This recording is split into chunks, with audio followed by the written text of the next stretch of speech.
Mbala, Dieudonné.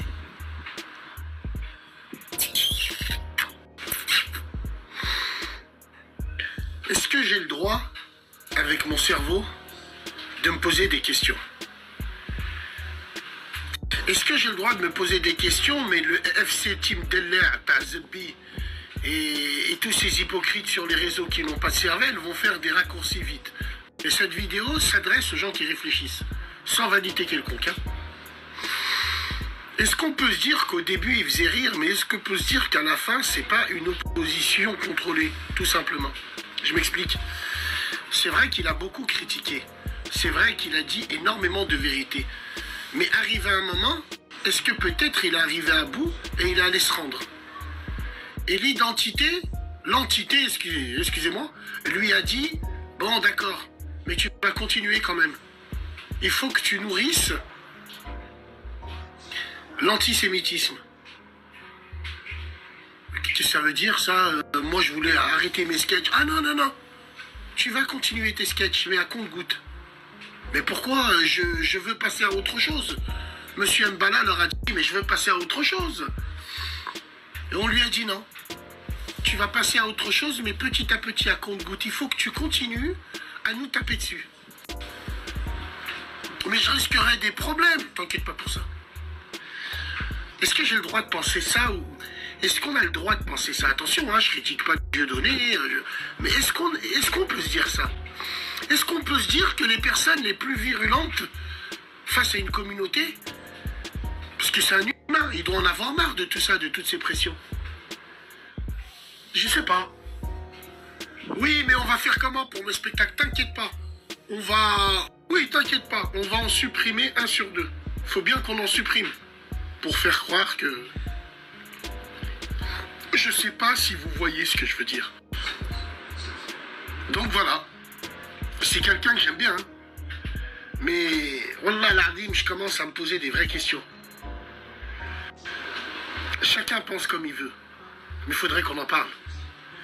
Alors, le Dieudonné, paire de couilles en inox ou opposition contrôlée? Salut les amis, c'est Marcus Dia, j'espère que vous allez bien. On se retrouve pour une nouvelle vidéo, une nouvelle analyse, un format spécial parce que je vais partir en mode freestyle tout en respectant le thème de la vidéo, mais en faisant quelques crochets pour être sûr de bien développer certains éléments dans cette analyse. Alors ça sera une vidéo en 2 parties. Alors vous l'aurez compris, le thème de la vidéo c'est l'opposition contrôlée. Alors je ne sais pas si vous avez fait attention, mais dans l'intro, Bassem Braiki formule l'hypothèse que Dieudonné pourrait être une opposition contrôlée. Et je me suis dit que ça pourrait être intéressant d'apporter quelques éléments de réponse concernant son interrogation. Et pour ce faire, je vous propose de comparer son parcours personnel avec celui de Dieudonné. Et vous allez vous rendre compte que le sien soulève également des interrogations, des doutes, et semble être guidé par des intérêts obscurs. Et vous comprendrez pourquoi je parle d'intérêts obscurs. Alors avant d'attaquer, je vous demanderai, comme d'habitude, un max de likes, un max de partage pour soutenir le travail. Parce que les amis, je vous assure que ça demande beaucoup d'heures de travail, d'écouter des lives, de rechercher des anciennes vidéos. Et juste des likes, ça donne de la force. Juste des partages, je vous demande pas plus. Alors les amis, pour ceux qui ne sont pas encore abonnés, n'hésitez pas à le faire et activer la cloche de notification pour être averti de la sortie de la prochaine vidéo, mais également des autres qui vont arriver puisque j'ai 2 autres vidéos qui sont en préparation et vous allez voir que ce sont de grosses vidéos. Allez, on attaque. Avant de faire ce travail d'opposition, il est nécessaire de présenter les 2 protagonistes. Alors qu'on soit clair, je ne mets aucunement Bassem Braiki au même niveau que Dieudonné. C'est l'exercice d'opposition qui s'y prête. Alors je vous fais un court résumé de la carrière de Dieudonné, qui est toujours en activité, humoriste reconnu par ses pairs comme le plus grand humoriste français. Alors il commence sa carrière dans les années 90, forme un duo avec Elise Moon, ensuite les deux se séparent en 97, Dieudonné poursuit sa carrière en solo en totale indépendance avec son humour engagé et politiquement incorrect. Et puis, En 2023, c'est-à-dire il y a 21 ans, il déclenche une vive polémique lors de son passage dans l'émission de Marc-Olivier Fogiel, On ne peut pas plaire à tout le monde, où il interprète un sketch sur un colon israélien. Rejoignez l'axe du bien, hein, l'axe américano-sioniste, ça me paraît important, hein, qui vous offrira beaucoup de débouchés, beaucoup de bonheur, et surtout le seul axe qui vous offrira la possibilité de vivre encore un peu. Hein. C'est un peu une improvisation peut-être, non? Cette année de 2023, ainsi que ce sketch, seront le point de départ d'une guerre malsaine entre Dieudonné et un certain lobby. Il va être victime d'une véritable chasse aux sorcières pour ses opinions et son humour provocateur. Interdiction de spectacle, amende et pression politique. Un véritable acharnement sans précédent. Je ne sais même pas si un artiste de son envergure dans le monde a vécu ce qu'il a subi. Et ce qu'il subit toujours. Alors ça fait plus de 20 ans que ça dure, et retenez bien la notion de 20 ans dans cette histoire d'opposition contrôlée. Vous savez, si j'étais réalisateur, et que je cherchais une source d'inspiration pour écrire un scénario sur la présentation de Bassem Braiki, je l'introduirais tel un agent du Mossad qui a pour mission de semer la zizanie entre différentes communautés, avec pour mission principale de créer un conflit, une guerre entre les Noirs et les Maghrébins. Alors bien entendu, ça reste une œuvre fictive. Ce n'est aucunement la réalité. Dans un premier temps, avant d'orienter les caméras vers lui et de le faire passer pour un musulman exemplaire qui semble être aussi musulman que sa prononciation douteuse d'un verset comme celui du trône, Allahu la ilaha illa al-huwa al-hayyu al-qayyum la takhuduhu sinnatun wa la nahum له ما في السماوات وما في الأرض من ذا الذي يشفع عنده إلا بإذنه يحرم ما بين أيديهم وما يخلفون ولا يحيطون بشيء من علمه إلا بما شاء يسعى. Je voudrais qu'on revienne sur une vidéo que vous avez peut-être vue. Elle a été vue plus de 5 millions de fois. Aujourd'hui, c'est un cri du cœur. Regardez. Je fais cette vidéo parce que j'en ai marre. Wallah, j'en ai ma claque. J'en ai marre de voir tous ces attentats. J'en ai marre de voir comme ça part en couille. Mine de rien, on rentre dans une guerre civile, une guerre d'idéologie, et ça risque de faire très très mal. Donc moi, je m'adresse à tous les musulmans, à tous les musulmans de France. Protégeons notre belle religion. Allons traquer ces imposteurs qui se font passer pour des musulmans en tuant des gens. Ça, je vais vous dire une chose, c'est pas les autorités qui vont faire le ménage, c'est pas la DGSI, c'est pas le renseignement, c'est pas tout ça, c'est nous musulmans qui allons à la mosquée, qui allons à la Gémoura, nous musulmans qui prenons les valeurs de la République. Je ferai en sorte de le présenter comme un défenseur de la femme maghrébine, même si aucune femme maghrébine ne se plaint de quoi que ce soit, un maghrébin d'origine tunisienne venu sauver l'honneur de sa communauté. C'est quoi ces robots qui suivent des noirs? Mais c'est quoi ça là? Où est-ce qu'on va là? Bien sûr qu'on a une race de bâtards. La vie de ma mère, on a une race de bâtards. Nos maghrébins maintenant, ils se font des mèches, ils se font des cheveux longs. Nos maghrébines, elles ont toutes attrapé la maladie du KFC, elles sont toutes ébolisées. En très peu de temps, il sera accusé d'escroquerie à la cagnotte par des membres de sa communauté, lui qui aime tant les siens et œuvre pour leur honneur. Comment pourrait-il profiter du malheur des siens, et plus particulièrement sur la souffrance de la perte d'un proche pour soutirer de l'argent? Pourquoi on accuserait Bassem Braiki, cet homme qui aime tant sa communauté, d'escroquer des gens? Bonjour, je m'appelle Sadat Smaïl. Je suis le frère de feu Monsieur Sadat Monde, décédé le 26 mars 2017 à Roubaix des suites d'un accident de moto. Je déclare par la présente vidéo que nous n'avons jamais touché quelconque cagnotte de la part de Monsieur Bassem Braiki, blogueur, qui a monté une cagnotte Litchi et qui a arnaqué des familles et qui a arnaqué aussi notre famille par la suite et qui s'est servi de la mort de mon frère pour prendre de l'argent aux gens. En février 2016, j'ai mon cousin qui est parti à Phuket avec sa copine. Le jour même, il a un accident, donc il se retrouve dans le coma.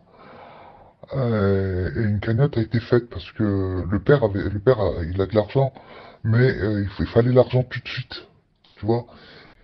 Et quand ils ont vu que la cagnotte montait, donc Mondial Assistance a augmenté à chaque fois pour pouvoir le transférer en France.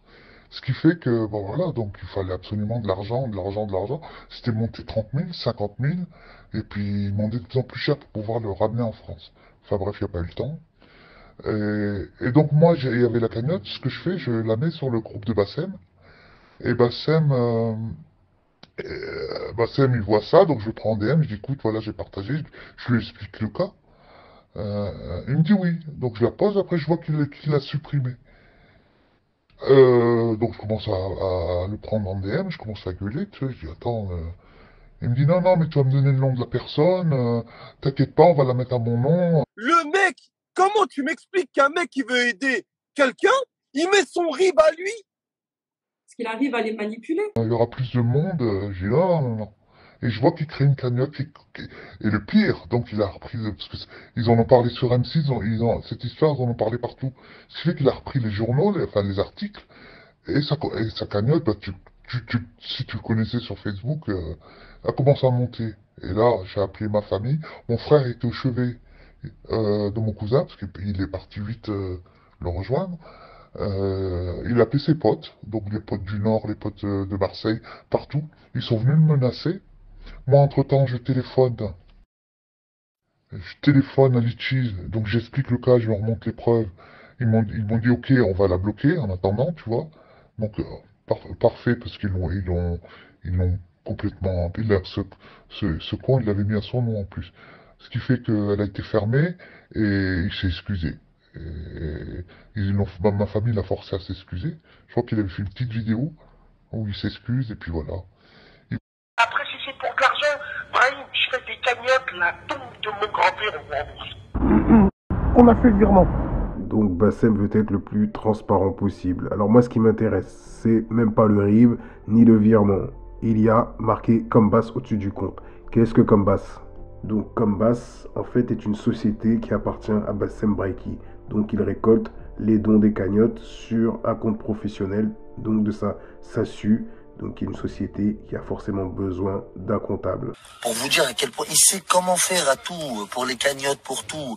Vous avez bien vu, il y a des preuves qu'il a volé des femmes, c'est sur YouTube, arrêtez. Dans la suite du scénario, je m'inspirais de la télé-réalité et ferai en sorte d'être en guerre contre une personnalité sulfureuse comme Hulkan qui assume son côté sioniste. Les gens assisteraient à ce spectacle où délibérément je m'auto-balance et facilite la tâche en laissant des preuves sur les réseaux sociaux si demain il y a une quelconque enquête policière. Ce spectacle aura pour objectif de me faire connaître et gagner en popularité auprès de la communauté maghrébine. Moi, Bassem, je suis en guerre contre un sioniste, je suis un fervent défenseur de la Palestine et je n'hésite pas à tenir des propos antisémites devant les caméras. De se cacher, Hulkan, ta grand-mère la morte, Sodom par le Troisième Reich. Toi, je peux pas t'avoir, je vais niquer tous tes lieutenants. La tête de ma grand-mère, petit fils de... Je suis sûr et certain, il est là, ce bâtard, il est là, hein.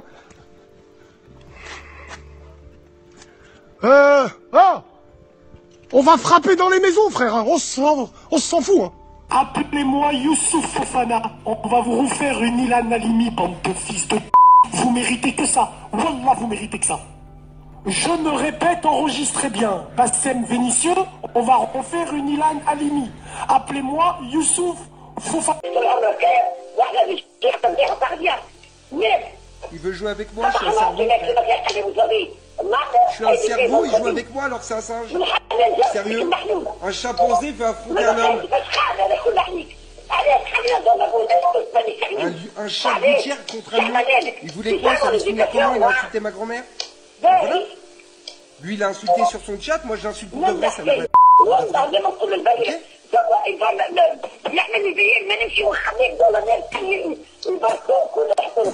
Il est intéressant de voir que Bassem se permettait d'utiliser des propos d'une grande virulence antisémite à une époque où Dieudonné, pour beaucoup moins que ça, était taxé d'antisémite. Donc les propos qu'il tient, c'était en 2016. Et le voir en 2024 parler d'opposition contrôlée m'a encore plus motivé à faire cette vidéo. Dans cette démarche d'opposer la communauté noire à la communauté maghrébine, il va falloir passer la stratégie de télé-réalité à un tout autre niveau. L'objectif, se créer une vraie notoriété auprès de la communauté maghrébine. Rien de mieux que rentrer en clash avec une figure emblématique du rap, un artiste du calibre de Booba. Et effectivement, ce clash marquera un tournant dans sa carrière et fera de lui une sorte d'icône pour certains. Alors comme à son habitude, il ne se mouille pas, il incite les faibles d'esprit à le suivre. Ils ont été réactifs quand même, hein, parce que quand je leur ai dit de signaler, vu que c'est des hamars sur internet... Mais frère, 9 gardes du corps et alors? Frère, tu tires dans la foule, il n'y a plus de concert. C'est fini, c'est fini. Frère, Snoop Doggy Dogg, il est venu de Long Beach. Snoop Doggy Dogg, t'as la West Side, il est resté 2 minutes. Si, il était là. Moi j'étais là, j'étais dans la salle de concert, pareil, il était pas là. Il y avait Rof qui avait fait la première partie. Je me souviens. C'est qui l'histoire? Elle a commencé d'où? Elle a commencé du pied. De Samir. Samir qui? Je connais une beurrette dentiste, allez, nique ta grand-mère sur Israël. Bande de fils de tous. Mais le pire, Pélo, c'est, tu sais quoi? C'est quand tu vois toutes ces maghrébines et ces maghrébins de merde qui sont là, qui le sucent. Le 26, vous serez tous là en disant ah, machallah. Bande de fils de schlag. On bat les couilles, mon fils il ira voir son père et tout en prison. Au moins son père il aura un nif. Hein? Mon fils à la maternelle ou à l'école, on lui dira ton père eh ben, il a fait les choses. Bah allez, je le rappelle. Exactement, j'en ai rien à foutre. Wallah, je rentre dans le concert de ce. Tu rigoles ou quoi toi? Pense à ta life, ma life c'est ça, Soussou, j'en ai rien à foutre moi toi.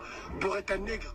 Quand j'écoute des anciennes vidéos de Bassem Braiki, je me demande comment il arrive à se convaincre qu'il n'a pas de tendance négrophobe. Certains de ses propos ou attitudes me poussent à me dire que depuis le début, il a une facilité à utiliser un champ lexical imprégné de termes et d'expressions négrophobes, comme ce beurrette à nègre qu'il vient de lâcher. On ne peut pas faire plus discriminatoire. Le mot nègre, dans sa bouche, reflète un mépris de l'homme noir. Je fais cette vidéo-là, piqûre de rappel pour le 25.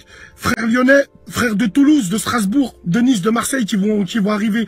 Vous savez tous qui contacter, qui allez voir. Nous, le 25, on est déterminés à manifester à notre façon au Red Room, sur le parking et tout ce qui est autour, on manifestera à notre façon sur plusieurs points.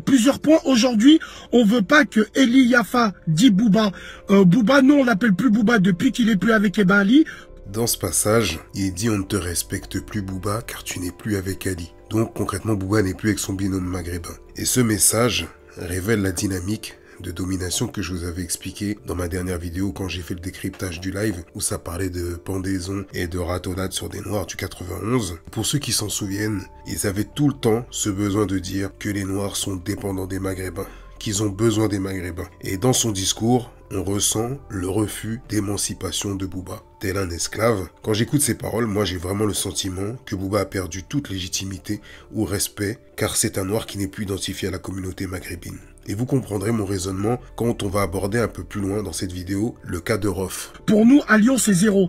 Eli Yafa, on t'a jamais aimé. Toi et tout ce que tu représentes et tous les rappeurs, entre parenthèses, certains rappeurs black de la capitale, on vous aime pas ici. Vous n'êtes pas le bienvenu. Maintenant, je vais vous expliquer pourquoi et sur quel point. Sur quel point? Parce que c'est vous qui attisez la haine entre les communautés. Parce que vous, les rappeurs noirs d'en haut, eh ben, les blacks d'en bas, ils se servent de vos paroles et de tout ce qui va avec pour dénigrer le Maghreb au quotidien. On le voit sur les murs Facebook, quand tu vois des blacks qui tirent des chichas en disant on va à la chicha pour les beurrettes, ou quand tu vois les petits clips que les blacks de Paris, ils font, genre des histoires d'amour, ils sont toujours avec des beurrettes. C'est le début de sa propagande autour du mot beurrette pour légitimer des années de dérapage négrophobe. Alors faire croire aux gens que l'utilisation du mot beurrette c'est chercher systématiquement à dénigrer le Maghreb, c'est une pure manipulation. Car d'un endroit à un autre, les mots n'ont pas le même sens. Et d'ailleurs, on a très vite compris que chez lui, le mot beurrette est souvent associé pour insulter une femme maghrébine qui a des affinités avec un homme noir. Pense à ta life, ma life c'est ça, Soussou, j'en ai rien à foutre moi, toi, beurrette à nègre. Et d'ailleurs, je vous avais partagé plusieurs morceaux de rappeurs blancs ou maghrébins qui utilisent le mot beurrette bien avant que Booba ou d'autres ne les aient utilisés. Il ne pose problème que lorsque ce sont des noirs qui l'utilisent. Avant, tu t'appelais B2OBA. Mais depuis que tu n'es plus avec le frère Ali, tu t'appelles Eli Yafa. On t'appelle Eli Yafa, nous. Depuis que tu te piques et que tu te tatoues comme un cahier de brouillon d'un enfant de 2 piges, tu t'appelles Eli Yafa. Salam alaikum les gens, Bassem Vénitieux 69200. En espérant que tout le monde va bien, que vos familles se portent bien. Bon, Eli Yafa, je vais pas passer par 4 schémas avec toi. Tu as vu ce qui s'est passé hier. Tu as osé défier la strip lyonnaise en faisant ouloulou, rendez-vous le 25 mars. Bah hier, on était sur le parking, enfin. Hier, les gens étaient sur le parking et on n'a pas vu d'ouloulou. Alors aujourd'hui, on a décrété que le ouloulou, t'as plus le droit de le dire. Il est à nous. Ce passage, je pourrais l'intituler « La naissance d'un mythe ou l'art de se réinventer ». Alors Bassem, il est très fort dans le sens qu'avec cette histoire de concert annulé, il s'est toujours érigé en héros. Et en général, les héros sont connus pour leur lutte, leur combat acharné et surtout leur courage. Et on a très bien vu les limites de Bassem Braiki quand il a rencontré le Punisher à Bastille à Paris.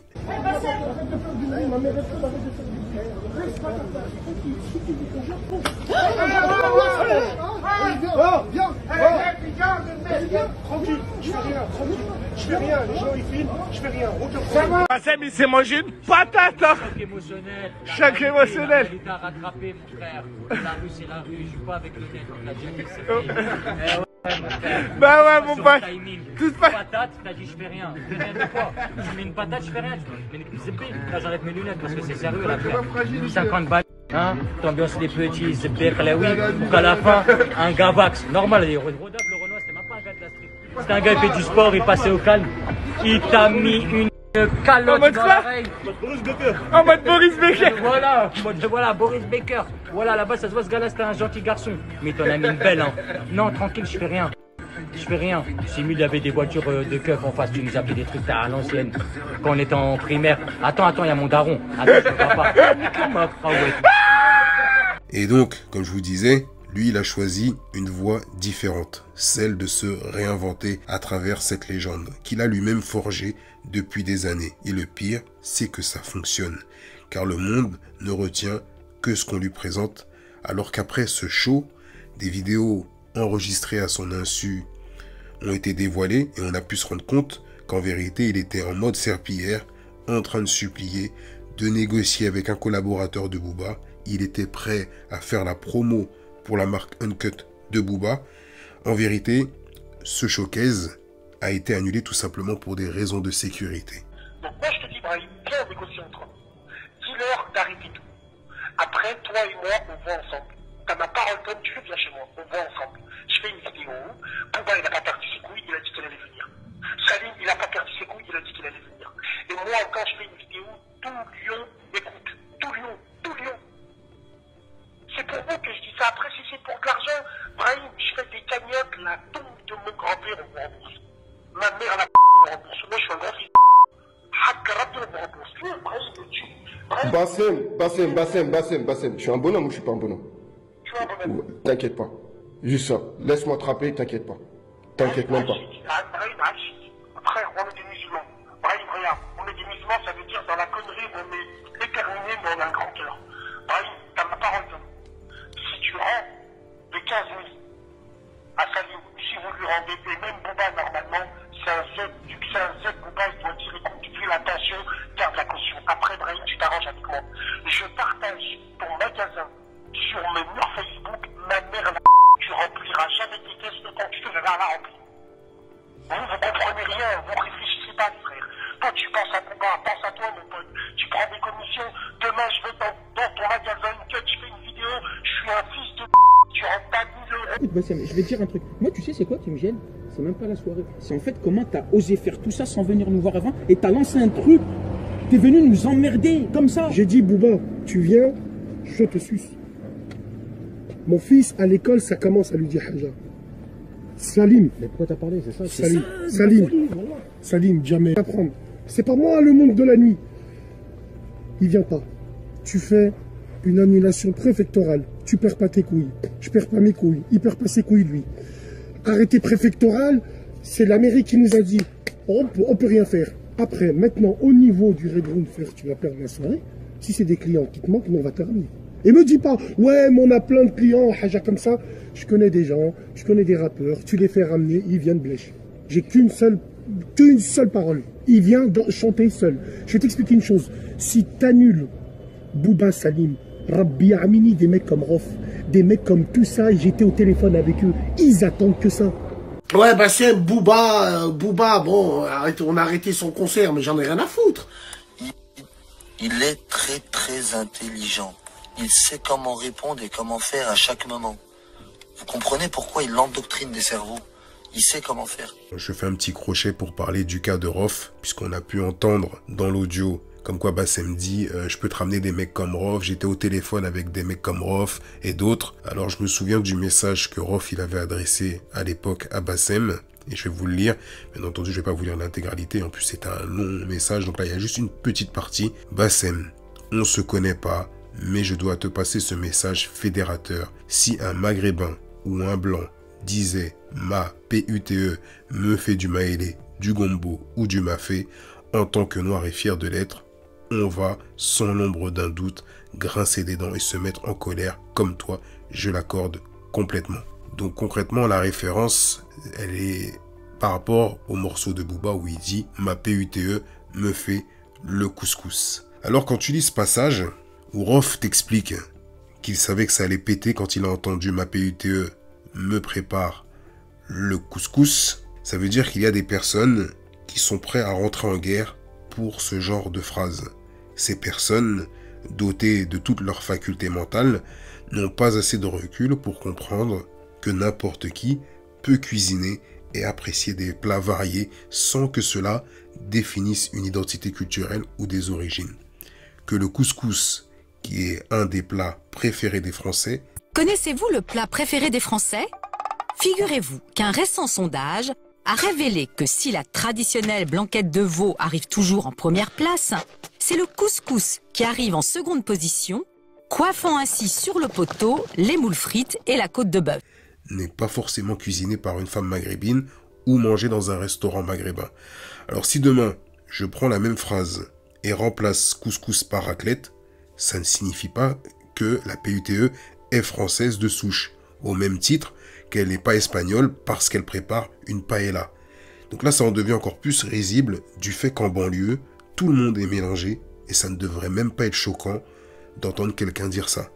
Alors ce raisonnement est grave terre à terre et de surcroît, Rof qui connaît le rap américain sait que lorsque Booba dit « ma PUTE », c'est parce que son rap est américanisé et qu'il suffit de remplacer PUTE par bitch pour comprendre le concept. Tout comme aux États-Unis, des hommes appellent leur femme bitch et ça ne signifie pas que leur femme est une PUTE et que c'est pas très glamour d'imaginer une prostituée qui te fait à manger. Et depuis des années, on a Bassem Braiki qui nous répète en boucle cette histoire de couscous pour dire que des rappeurs manquent de respect au Maghreb. Les suprémacistes noirs. Jusqu'à dire me font du couscous. On va reprendre à partir de ce passage. En tant que noir et fier de l'être, on va sans l'ombre d'un doute grincer des dents et se mettre en colère, comme toi je l'accorde complètement. Par amour, pour nos sœurs, nos frères et tantes, on peut pas démocratiser ce manque de respect. Le jour où j'ai entendu ça, je savais que ça allait péter tôt ou tard. Par contre, ta langue fourche par moment quand la colère s'emballe, quand tu dis crêle, niafou, etc. C'est insultant et rabaissant. Et tu dois le comprendre, frère. Aucun arabe n'est supérieur à un black ou un blanc, etc. Comme aucun black n'est supérieur à un arabe ou un blanc, etc. Thématique, je l'avais déjà anticipé et abordé dans le morceau différent de l'album PDRG. Alors là, c'est intéressant parce qu'on peut voir que Rof est très complaisant. Il y a de la bienveillance dans son discours à l'égard de Bassem Braiki. Et il faut également noter qu'il dit qu'il est noir et fier et qu'il comprend la colère de Bassem et comprend que sa langue peut fourcher sous la colère. Alors il faut savoir que ce message date de 2016 et nous sommes en 2024. Et à ma connaissance, je n'ai jamais vu Rof condamner les dérapages de Bassem. Il ne s'est même pas prononcé sur les derniers en date, avec l'histoire de pendaison et l'histoire de ratonnade sur des Renois du 91. À moins qu'il ne soit peut-être pas au courant, mais pourtant je le vois très actif et je pense qu'il est tombé à plusieurs reprises quand même sur des dérapages de Bassem Braiki puisque Rof est actif sur Twitter et souvent les dérapages de Bassem Braiki sont partagés sur Twitter. Anciennement Twitter, je veux dire, qui s'appelle X à l'heure d'aujourd'hui. Et ça souligne un fait important, c'est que peut-être certains rappeurs noirs ne souhaitent pas se mettre à dos la communauté maghrébine en s'attaquant à Bassem Braiki. C'est l'âge d'or de Rof. Rof, il arrive, il produit 2 meufs. Sur ça, il a été avant-gardiste, on le veuille ou pas. 2 maliennes, 2 Renois.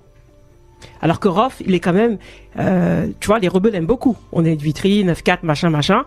Quand il arrive avec 2 meufs comme ça, déjà, les gens ne comprennent pas. Okay. Or, ne pas le faire, c'est sous-entendre que la majorité des Maghrébins sont comme Bassem Braiki et ses disciples. c'est-à-dire des négrophobes. Or, ce n'est pas le cas. Donc en même temps, ça porte préjudice également à la communauté maghrébine. Toutes ces personnes qui ne prennent pas la défense, que ce soit des Noirs ou des gens de la communauté maghrébine qui ne se lèvent pas et dénoncent les agissements de Bassem Braïki. Et il y a un autre détail qui m'a interpellé concernant les rappeurs noirs pris pour cible dès qu'ils utilisent le terme beurette dans leur texte. C'est que Rof semble avoir échappé à cette vague de critiques, alors qu'il l'a utilisé à plusieurs reprises et qui en temps normal serait qualifié de fétichisme de la femme maghrébine de la part d'un mec comme Bassem Braïki. À nous les beurettes, on vous prête les tismés Carlouchettes. À nous les beurettes, on vous prête les tismés Carlouchettes. Donc là, qu'est-ce qu'il faut comprendre? C'est que les filles métisses, noires un peu plus claires, sont partie d'un critère de premier choix et que peut-être les femmes un peu plus foncées n'en font pas partie ou ça ne fait pas partie du standard. Donc c'est peut-être pour ça il y a une sorte de troc entre la femme métisse et la femme maghrébine. L'avenir ne tient que sur un rail ou sur une barrette.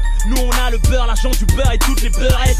Alors pourquoi Rof fait exception à la règle, à tel point qu'on le cite avec un ton fraternel pour expliquer l'utilisation du mot khel ou carlouche.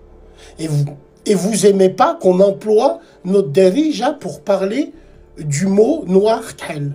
Donc s'il vous plaît, dites à Aya et à tous les rappeurs qui pompent là de ne plus parler notre derija. Merci beaucoup, salam alaikum. Parce que quand Hosni disait pour sa rime, pour les harbouches, les kahlouches, les mecs louches. Ouais! Mais dès que c'est nous, t'es un raciste, donne-moi ta sœur, ton magasin, donne-moi tout ce que t'as là, donne-moi tout. Donne-moi, barrez-vous du Maghreb. Voilà.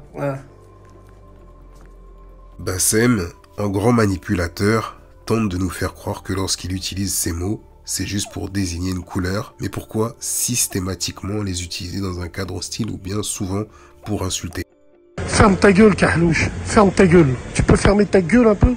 Et pourquoi le profil de Rof est plus apprécié? C'est tout simplement parce que il n'a jamais dégagé le côté noir et fier d'un Alpha 520, même s'il le dit dans son message adressé à Bassem. Mais en vérité, je pense que beaucoup de personnes pensent que Rof est plus maghrébin que noir. Et malheureusement, c'est quelque chose qui lui a souvent été reproché. À la différence de Alpha 520 alias Ousmane Badara, qui lui parle sans filtre et qui a très vite compris l'hypocrisie qui se cachait derrière le soi-disant combat des bassémistes, qui se cache derrière l'honneur de la femme maghrébine pour diffuser leur message de haine négrophobe. Je comprends que toute personne puisse défendre ses sœurs, défendre ses communautés, sa communauté.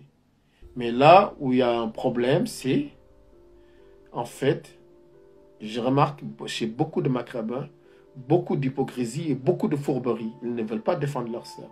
Ils veulent, à travers leurs sœurs, exprimer leur haine des Renois et de l'autre, et surtout des Renois. D'ailleurs, il souligne qu'il comprend tout à fait qu'on combatte pour l'honneur de ses femmes et sa communauté. Et je partage totalement l'avis d'Alpha 520, Ousmane Badara, même si en vérité, le jour de ta mort, tu n'emmèneras aucune origine derrière toi, tu n'emmèneras aucune nation derrière toi, tu n'emmèneras aucune civilisation derrière toi, tout comme cette planète a une date de naissance et une date de fin. Mais bon, si ça peut permettre à des personnes de se sentir mieux dans leur tête, qu'ils le fassent. Mais par contre, il faut éviter d'agiter une haine sans cesse sur les réseaux sociaux à l'égard de personnes qui vous ont rien demandé, qui vous ont rien fait. Je tiens à féliciter cette solidarité des Franco-Marocains qui, assis dans un canapé en France, arrivent à se mobiliser pour faire annuler des concerts ou des showcases pour des rappeurs noirs quand ils ont utilisé le mot beurette ou qu'ils ont tenu des propos offensants. Parce qu'on peut le dire clairement, sans être hypocrite, ce sont juste des noirs qui ne doivent pas l'utiliser. Car j'avais listé les rappeurs maghrébins et blancs qui parlaient de beurette dans leurs textes et dans cette liste, il y avait également Maes. En somme, ma beurette est essentielle, consomme que... Et j'ai vu qu'il a fait récemment un showcase au Maroc. Puis j'ai été réconforté dans cette réflexion quand j'ai vu Bassem dénigrer le roi et la ville de Marrakech et être très bien accueilli au Maroc. Parce qu'il faut comprendre que ce sont certains Maghrébins de France qui partagent son idéologie, qui sont massivement derrière les appels au boycott et qui s'empressent d'afficher sur les réseaux des affiches d'annulation de concerts tels des trophées.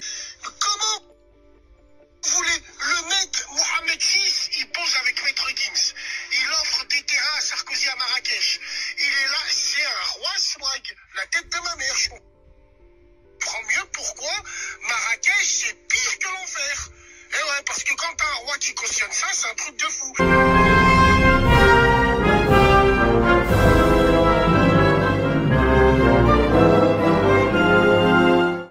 Marcus, le sujet n'est pas censé être la soi-disant opposition contrôlée concernant Dieudonné. On y arrive lentement mais sûrement. Vous inquiétez pas, la suite est vraiment très intéressante. Alors, je me dois de développer, les amis, c'est mon côté perfectionniste. Donc, je me dois de vous apporter ma vision, mes analyses sur chaque élément que je mets dans cette vidéo. Et vu que je suis trop, actif sur les réseaux et pas assez sur YouTube, et encore je trouve que je suis pas si actif que ça sur les réseaux, je profite pour m'exprimer. Mais je pense que je vais compenser avec des lives. N'hésitez pas à me dire à travers les commentaires qui est motivé pour y participer, pour voir si ça vaut la peine d'en faire. Encore une fois, hein, je tiens à le redire, mais gros respect à cette solidarité, qui est une force, et même si elle est parfois utilisée à mauvais escient, ou pour de mauvaises causes, et quand on maîtrise les réseaux sociaux, ça devient une arme redoutable. Et ça me fait penser à tous ces scandales liés à des polémiques racistes qui ont échappé à des boycotts dans le prêt-à-porter. Et en particulier, je repense à tous ces rappeurs influents qui continuent de glorifier ces marques. Je pense également à cette ancienne vidéo que j'avais faite sur les expositions coloniales. Et je me souviens de l'histoire de la fondation Louis Vuitton. Une petite dernière pour la route, entrée du stand Louis Vuitton lors de l'exposition coloniale internationale de Paris de 1931. Ça veut dire que ça date même pas de 89 ans. Et plus particulièrement le fait que cette maison de mode, qui est étroitement liée à des expositions coloniales datant de moins d'un siècle. Alors ces événements qui visaient à exotiser et à exploiter des cultures non européennes ne sont pas si éloignés dans le temps, et donc je trouve ça assez troublant de voir que ces marques continuent d'être érigées en symbole de statut et de réussite dans certains milieux, surtout de la part de rappeurs noirs, sans que leur passé problématique ne soit davantage questionné. J'avais beaucoup aimé un message que j'avais vu sur Instagram et je vais vous le lire. L'ignorance n'a jamais servi à personne, elle est plutôt le chemin qui conduit à la servitude. Voici le stand de Louis Vuitton à l'exposition coloniale de 1931 à Paris. Du début des années 1800 aux années 1900, Louis Vuitton parrainait des human zoos dans lesquels des noirs étaient exposés, car ils étaient considérés comme des animaux de cirque exotiques. Aujourd'hui, les noirs portent du Louis Vuitton. Décidément, hein, le parcours de présentation de Bassem est bien plus long que celui de Dieudonné, mais en même temps, je me dois de m'exprimer sur différents sujets, d'adresser des messages à certaines personnes, et j'en profite également pour m'adresser à ces jeunes qui font des vidéos sur les réseaux sociaux, qui soutiennent Bassem Braiki. Et donc ça me pousse à réfléchir sur la condition de certains noirs en France. J'ai ma théorie sur les deux. Ils sont la même personne, juste pas de la même couleur. Je m'explique. Bassem et Alexis Chance, ils pensent pareil. Et je vous jure, vous les entendez parler, les deux, ils disent que des vérités aux femmes. Que des vérités, ma gueule. Anti-pute, les deux. Ils sont pareils, juste pas de la même couleur de peau. C'est tout. C'est le divertissement incarné. Le prime du divertissement. Ouais, j'étais mal à la traîne du singe avec Bassem.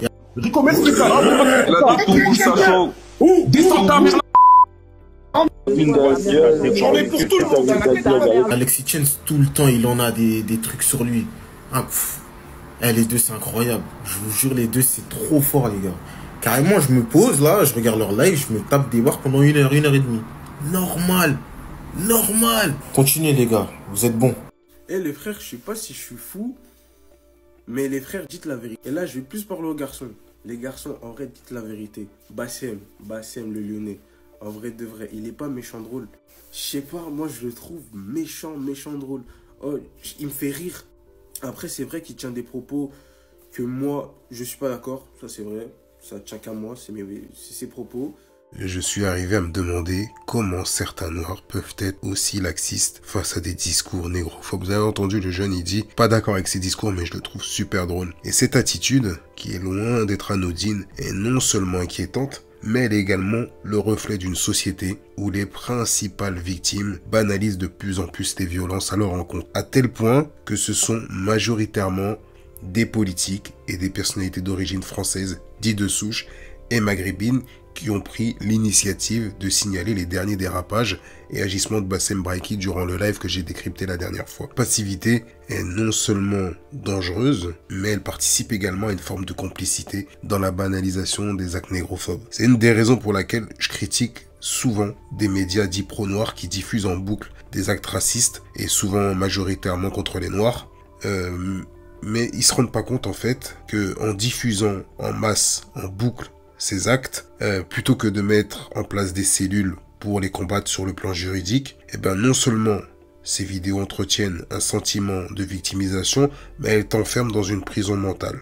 Et ça contribue à la normalisation du mal. C'est un peu comme quand on était gamin et qu'on nous montrait sans cesse des images d'enfants africains qui meurent de faim, qui meurent de la famine, ou bien actuellement, ce qu'on peut voir à Gaza, ces enfants gazaouis qui sont en train d'agoniser, ou bien des parents, le peuple palestinien qui se fait massacrer depuis des années. Les gens commencent à prendre l'habitude de regarder ces images, et à la longue, ils vont devenir insensibles à ces images. Et c'est un peu la même chose. Et de la même manière, cette répétition sans action des récits de violence raciste entraîne une forme de résignation face à l'injustice. Et je ne vais même pas me prononcer sur le silence des célébrités noires ou des autres communautés, ces personnes influentes qui sortent de leur grotte pour appeler le peuple à se mobiliser pour jouer les castors. Je les ai dénoncés également. Ils viennent, ils vous disent faites barrage à l'extrême droite. Bref, ça c'est un sujet qui nécessite des heures de vidéo et je vais encore rallonger cette vidéo, donc ça sert à rien. Mais n'hésitez pas à me donner votre point de vue sur le comportement de ces artistes. Selon vous, de quoi ont-ils peur? Est-ce qu'ils ont peur des boycotts? Est-ce qu'ils ont peur de perdre de l'argent? Pourquoi ces gens qui font partie d'une communauté qui est victime d'actes racistes ne prennent pas la parole, mais étrangement sortent pour jouer la fonction d'agent du système, pour te dire votez pour un tel, votez parce qu'il faut qu'on lutte contre les fachos, etc. Mais de l'autre côté, ne dénoncent pas les agissements de personnes qui portent atteinte à ce soi-disant vivre ensemble pour lequel ils font la promotion quand ils nous sortent. On peut pas laisser la France être contrôlée par des fachos. Ouais, je comprends pas. Donc n'hésitez pas à me donner votre avis à travers les commentaires et en même temps, comme d'habitude, comme tous ceux qui font de la création de contenu, les youtubeurs, ça booste l'algorithme. Je pense que la présentation peut s'arrêter là, même si j'ai beaucoup trop débordé. Alors personnellement les amis, pour moi, il est difficile de soutenir l'idée d'une théorie d'opposition contrôlée en ce qui concerne Dieudonné, et il y a plusieurs arguments que je peux avancer. Alors le meilleur exemple pour parler d'opposition contrôlée, et vu que je viens de clôturer la présentation sur ce sujet de ces rappeurs qui appellent le peuple français à se mobiliser contre le Rassemblement national, etc. Je pense que le meilleur exemple pour parler de ce sujet, c'est tout simplement le monde de la politique. Alors, dans le paysage politique, l'opposition contrôlée est un concept qui date pas d'hier et qui en fait désigne une forme de contestation organisée qui est tolérée par le pouvoir en place. Alors cette opposition permet de maintenir une illusion de débat tout en canalisant la colère populaire vers des figures médiatiques acceptées par le système. On a pu le voir par rapport aux manifestations pendant la période du Covid. En gros, le peuple ne peut jamais avancer seul. Il faut qu'il soit toujours assisté par des politiques, qu'il soit guidé par des politiques. Sinon, on sait très bien que le peuple se dirigerait directement vers l'Élysée. Mais ce n'est pas le concept. Il faut l'écarter de ce chemin et l'emmener, le canaliser d'une certaine manière, l'encadrer. Donc en fait, pour moi, tous ces gens-là sont complices. Alors un signe caractéristique de l'opposition contrôlée, c'est que ce sont toujours les mêmes personnes qui sont mises en avant dans les médias. Leur présence régulière devant les caméras est essentielle pour maintenir cette visibilité et donner l'impression qu'il existe une véritable dissidence. Alors qu'en réalité, leur position ne remettent aucunement en cause le système et on peut même dire qu'ils maintiennent ce système en place. Alors je vais pas vous donner des noms, mais vous pouvez imaginer Mélenchon, Marine Le Pen, etc. Et en général, vous commencez à comprendre le concept de l'opposition contrôlée quand vous avez ce sentiment de regarder le même film depuis des années, le même film en boucle, et que vous êtes en capacité de connaître la fin de celui-ci au bout de 10 minutes de visionnage. Là, je pense que vous avez compris qu'est-ce que c'est que le concept de l'opposition contrôlée. Alors en ce qui concerne Dieudonné, lui, il va être progressivement effacé des médias traditionnels à partir de son sketch controversé sur le colon israélien, qui va déclencher une véritable tempête médiatique. Ce sketch, qui va être jugé par certains comme antisémite, même si ce n'est pas vrai, va susciter une vive polémique qui va perdurer pendant plusieurs mois, transformant Dieudonné en une figure controversée, voire en persona non grata, je veux dire, dans les cercles médiatiques et artistiques. Alors sous la pression, le monde du showbiz va recevoir des consignes qui sont très claires. Toute personne qui continuera à fréquenter Dieudonné risque d'être cataloguée et bannie du milieu. Alors la marginalisation sera telle que certains artistes seront obligés de le rencontrer en cachette pour éviter toute association publique. Il deviendra évident qu'à ce moment-là, Dieudonné ne sera plus le bienvenu dans les émissions télévisées. Et la porte des plateaux lui sera définitivement fermée. On partage. Moi, je vous trouve... Non, non. Moi, je vous trouve... vous le savez bien, je vous ai toujours trouvé très drôle et en plus très bon comédien. Et je suis un peu désolé, pour vous dire la vérité, je vous parle amicalement, je suis un peu désolé de vous voir vous enfoncer là-dedans, parce que c'est peut-être la dernière fois que je vous invite, Diodo. En tout cas, mais non, mais c'est courageux de le dire. Moi, je trouve ça très bien. Et puis d'ailleurs, vous êtes une des rares personnes avec qui on peut parler. Et je sais que je vous parle comme ça, et on se parlera comme ça après, il n'y a pas de souci. Si je ne suis plus invité, je ne serai plus invité. Mais je ne peux pas aller contre ma conscience, c'est contre ma dignité. Je ne peux pas. J'ai une dignité, j'ai une conscience. Son spectacle, Mes excuses, attendu par certains comme une tentative de réconciliation ou de repentance, marquera au contraire une rupture radicale avec le monde du showbiz. J'ai répété, et je vais répéter encore ce soir, donc c'est vrai que ça s'appelle Mes excuses. Mes excuses. Vous allez vous excuser. Ah, chapeau bas, mais je vais lécher le sol et les godasses de tous ceux que vous voulez. Présentez-moi votre godasse et je vais lécher vos godasses. Mais vous avez besoin de qui? Est-ce que les godasses n'ont pas besoin que vous excusiez auprès d'elles? Est-ce que je vous ai heurté quelque part? Je vous ai heurté? Moi, personnellement, je m'en excuse, monsieur. Je fais partie de ceux qui ont pu être choqués par ce sketch, mais... C'est donc toujours du deuxième degré, Dieudonné. Ce ne sont pas de véritables excuses que vous allez présenter. Ben oui ou non? Je vais essayer. Vous êtes marrant, c'est sur le moment qu'on va voir comment ça se passe. Comment ça se passe avec le public. Hein, je crois que je vais essayer d'être le plus honnête possible. Au lieu de présenter des excuses, Dieudonné va y adresser un véritable doigt d'honneur à ses détracteurs. Et ce spectacle scellera le début d'une guerre ouverte avec ses opposants. Guerre qui se prolongera jusqu'à aujourd'hui. Je ne sais pas si vous imaginez, plus de 21 ans. Dès lors, ses adversaires, déterminés à le faire plier, utiliseront tous les moyens à leur disposition pour l'affaiblir, n'hésitant pas à faire appel à l'État français dans cette lutte. La polémique autour de Dieudonné deviendra une bataille sans relâche.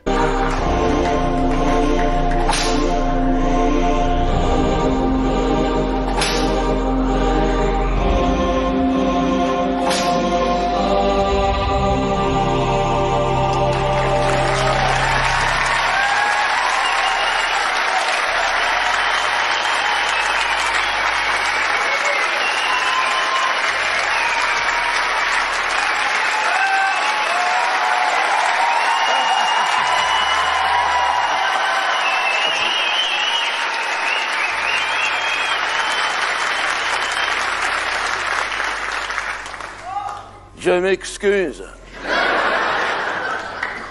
Je m'excuse au peuple élu. Pardonne à la bête que je suis les offenses proférées, mais je n'ai pas d'âme. Je ne suis qu'une bête. Mes paroles ne sont qu'un grognement instinctif, ça n'a aucun sens. Je me soumets à ta grandeur, ô peuple élu parmi les peuples. Pardonne à la bête, les respects.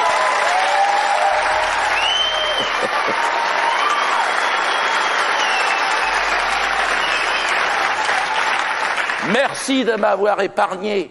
D'accord. Salut. Tiens, tu peux te le mettre derrière. Voilà. À partir de 2009, les spectacles de Dieudonné commencent à être confrontés à des interdictions locales. C'est le début d'une offensive visant à l'asphyxier et réduire sa visibilité. Mais c'est à partir de 2014 que la situation prend une toute autre ampleur, car l'État va directement s'impliquer dans cette affaire. Alors il faut croire que ses adversaires poussaient les autorités à intervenir plus fermement. Manuel Valls, alors ministre de l'Intérieur, est mandaté pour coordonner les actions visant à faire taire Dieudonné. En 2014, un de vos plus grands adversaires s'est avéré être le polémiste antisémite Dieudonné. Vous êtes alors ministre de l'Intérieur à l'époque et vous interdisez son spectacle. On s'ensuit des condamnations à l'encontre de Dieudonné. Et puis c'est le clap de fin, la victoire, la fermeture de la salle de spectacle dans laquelle il jouait après un long combat également mené par les propriétaires. Le combat contre Dieudonné, Manuel Valls, a aussi représenté une partie de votre mission. Est-ce que ça a été une grande victoire contre l'antisémitisme pour vous ? Je n'ai pas été le seul, par ailleurs, mais je crois que c'était indispensable. Alors, sous son impulsion, plusieurs spectacles de Dieudonné sont interdits à travers la France. Alors, ces décisions marquent une escalade dans le conflit entre Dieudonné et l'État, symbolisant le désir de le voir à genoux. Et quand tu analyses cette guerre, entre Dieudonné et ses ennemis, tu as ce sentiment qu'il est un esclave qui paye très cher son insoumission. Et en même temps, Dieudonné ne les épargne pas. Il fait dans la surenchère, répond à chaque attaque à travers ses spectacles, met en place des stratégies comme son insolvabilité. Nous poursuivons sur des condamnations qui remontent à 2006, 2007, 2008, des condamnations qu'il n'a jamais exécutées. Nous avons tout essayé. Saisir ses comptes bancaires, c'est pas possible. Saisir son mobilier, c'est pas possible. Saisir le produit de ses tournées, c'est pas possible.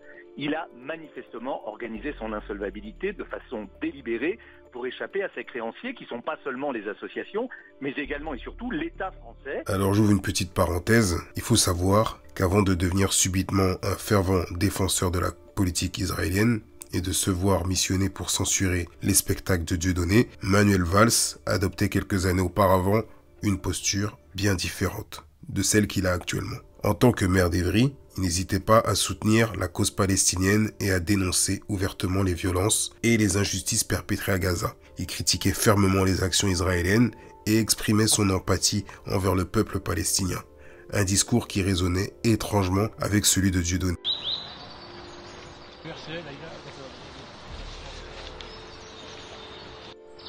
Je pense évidemment peut-être d'abord aux habitants de la bande de Gaza enfermés qui vivent une situation infernale dans tous les sens du terme, et bien sûr à tous nos amis du camp de Khan Younes avec lequel notre commune a signé un accord de coopération décentralisée.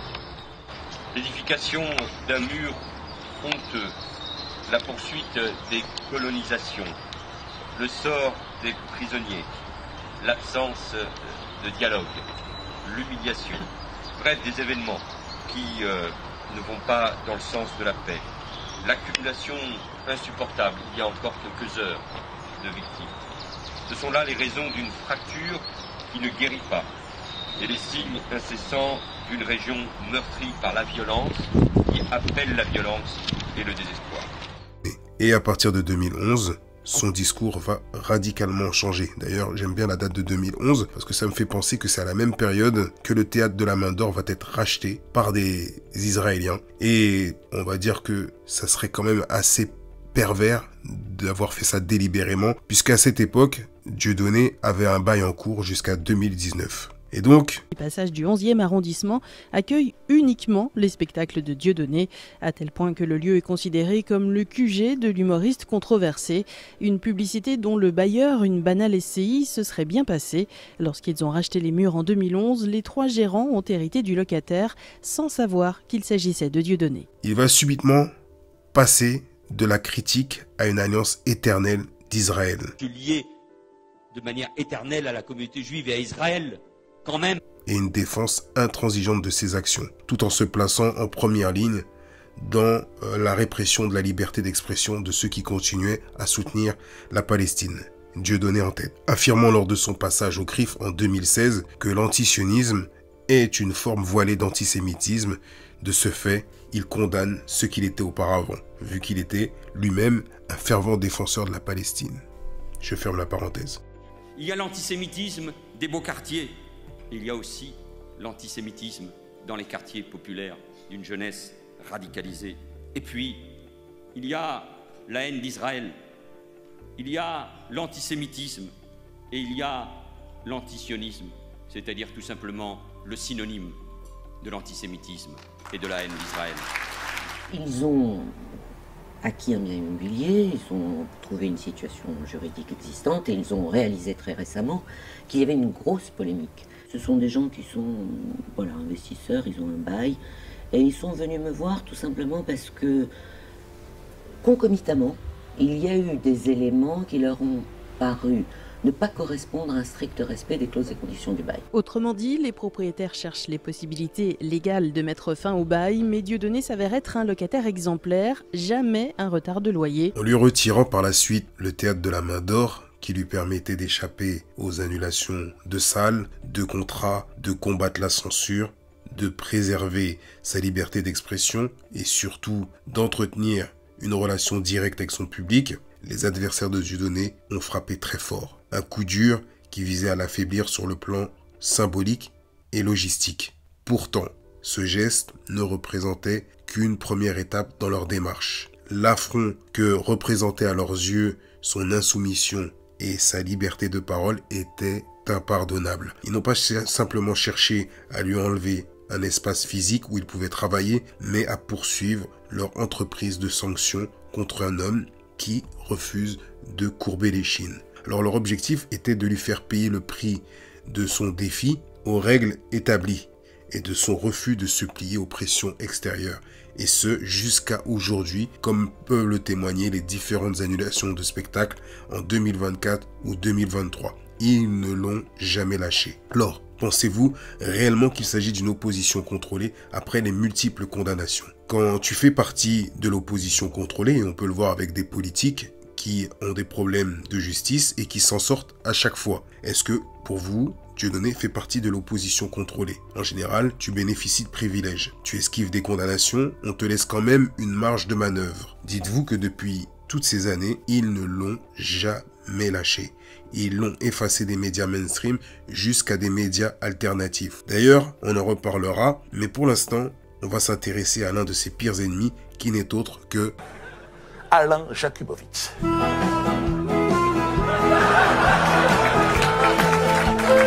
Président de la LICRA.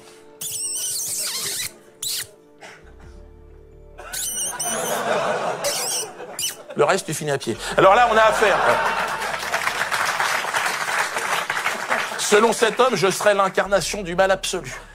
J'aurais inspiré Mohamed Merah, Youssouf Fofana. Retenez bien ce passage, surtout que Dieudonné vient de dire que Alain Jakubowicz le traite de Youssouf Fofana. Et c'est très important pour la suite de cette vidéo. Alors pour ceux qui ne se souviennent pas, Youssouf Fofana fait partie du gang des barbares qui ont commandité, qui ont enlevé le jeune Ilan Halimi, paix à son âme, et qui l'ont assassiné dans des conditions atroces. De descente aux enfers, dont il est le seul et unique responsable. À quel moment est-ce que pour la LICRA, ça devient un sujet dont il faut s'emparer? Qu'est-ce qui marque un tournant ou une ligne? Vous savez, nous on est une sorte de vigie, c'est le rôle d'une association. Nous sommes des veilleurs, des guetteurs de la société. Nous, ça fait 10 ans qu'on alerte.